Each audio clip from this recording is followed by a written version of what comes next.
नमस्कार, हमारा नाम है समरीन और एक बार फिर से हमारे साथ न्यूज रूम में है सीनियर जर्नलिस्ट ज्ञानेश्वर जी। देखिए, ज्ञानेश्वर जी की लाल डायरी एक बार फिर से खुली है।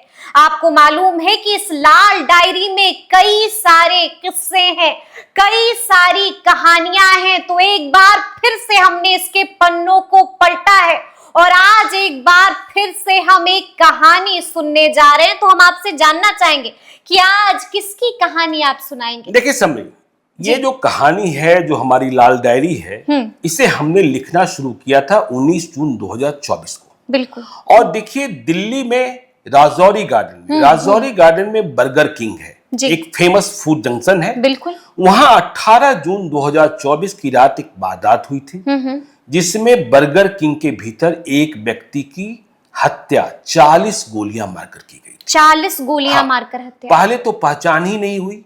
यह पता चला कि वह एक महिला के साथ, एक लड़की के साथ आई थी।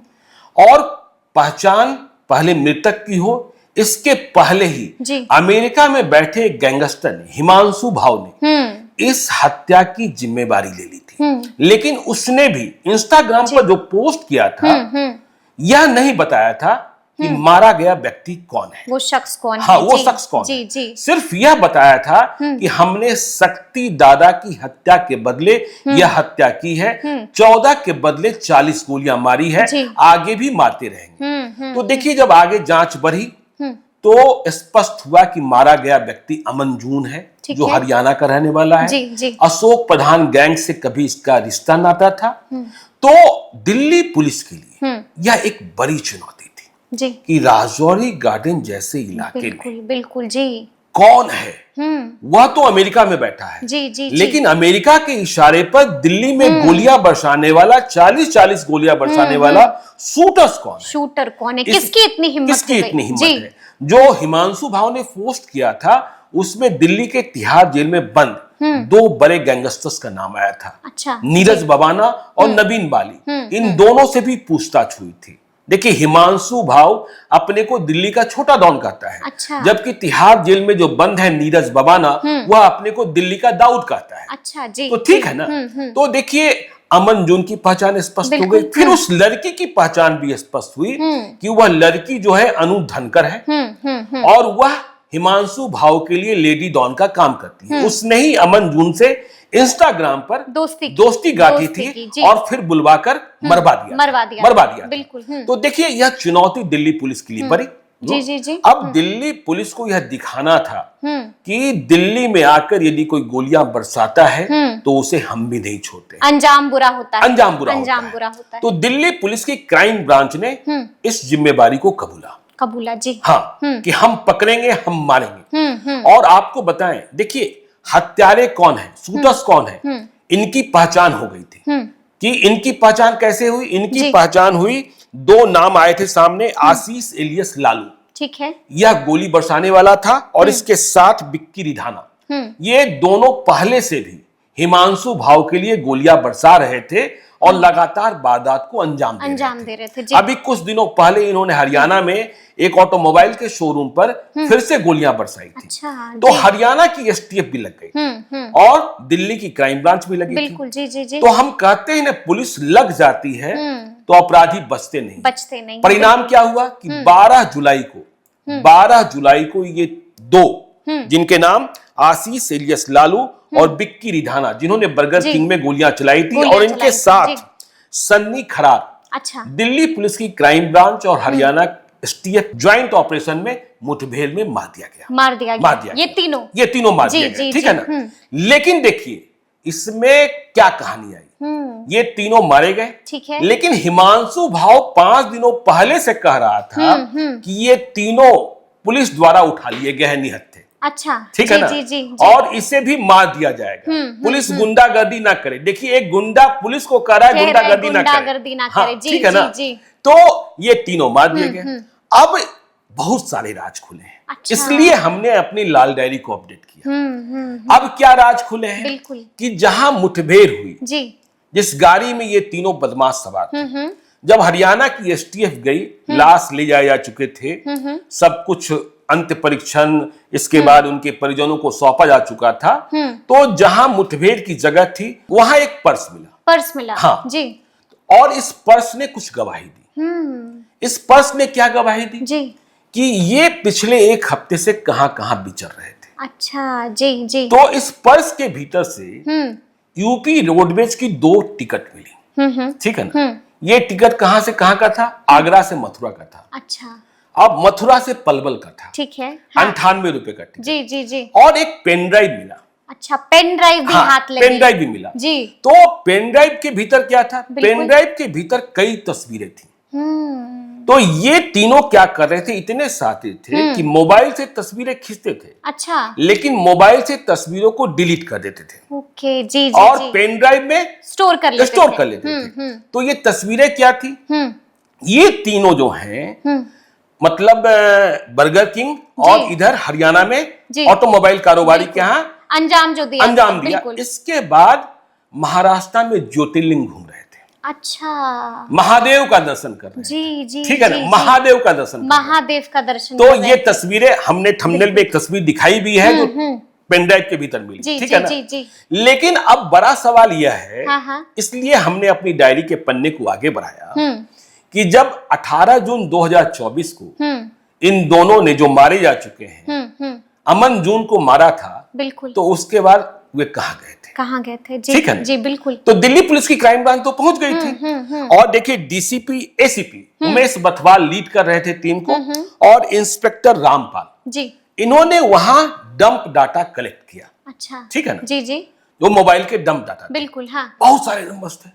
लेकिन एक नंबर पर जाकर सुई अटक गई। एक नंबर पर जाकर हाँ, शक हो गया जी कि ये कुछ ना कुछ है जो अपराधियों से नाता रखता है। बिल्कुल बिल्कुल। और जब उसका आईपी एड्रेस निकाला गया तो आईपी से यह पता चला कि यह राजौरी गार्डन से, बर्गर किंग से तिलक नगर पुलिस स्टेशन तक गया है जी जी, और फिर कश्मीरी गेट तक गया है जी। फिर आईपी एड्रेस जो है वह कह रहा था कि यह रोडवेज की एक बस की सवारी कर रहा है। अच्छा जी। तो देखिए, अब तो ये मारे जा चुके हैं। बिल्कुल बिल्कुल। अनुसंधान में क्या मालूम हुआ? अनुसंधान में ये मालूम हुआ कि ये दोनों बर्गर किंग में हत्या को अंजाम देने के बाद हरिद्वार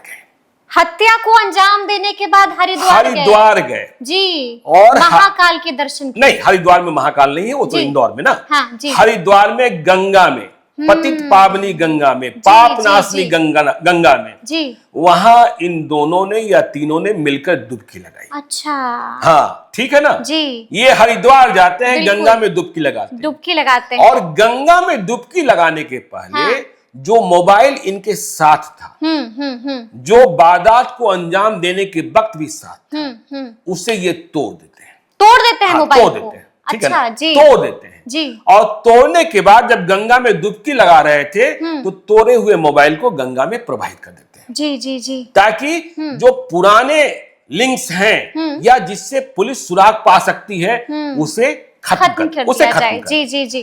तो इन्होंने गंगा में डुबकी लगाई, बिल्कुल, और गंगा में डुबकी लगाने के बाद हरिद्वार में ये चले जाते हैं मनाली चले गए, हिमाचल प्रदेश के मनाली में। अच्छा जी जी जी। वहां इनकी व्यवस्था है और मनाली में ये नया मोबाइल लेते हैं। अच्छा जी जी जी। मनाली में ये नया मोबाइल लेते हैं। इनके पास और कोई सिम कार्ड होता है, तो सिम कार्ड से ये 2 मैसेंजर ऐप जो है इंस्टॉल करते हैं जी। व्हाट्सएप इंस्टॉल नहीं करते हैं, ठीक है ना? मैसेंजर इंस्टॉल करते हैं। हाँ, नहीं, मैसेंजर जो है जी, ऐसे व्हाट्सएप एक मैसेंजर है, वैसे ही देखिए दूसरे ऐप है सिग्नल जी, सिग्नल को ये मतलब इंस्टॉल करते हैं। और एक और मैसेंजर है, ऐप है जिसका नाम है जंगी। हमने तो नाम ही सुना है। बिल्कुल बिल्कुल। तो जंगी इंस्टॉल करते हैं, ठीक है जी। और देखिए, सिम कार्ड जो नया है इंस्टॉल करने के बाद ये मैसेंजर ऐप उस सिम कार्ड को भी फेंक देते हैं। अच्छा, ठीक है ना जी। कि यदि किसी को नंबर पता चल जाए और उस नंबर से जांच एजेंसियां लोकेट करने की कोशिश करे तो वह नंबर तो मिलेगा ही ना, बंद है, समझे ना? जी जी, किसी काम का नहीं है, फेंक दिया। हाँ, फेंक दिया। व्हाट्सएप की भी कोई जानकारी नहीं मिल रही।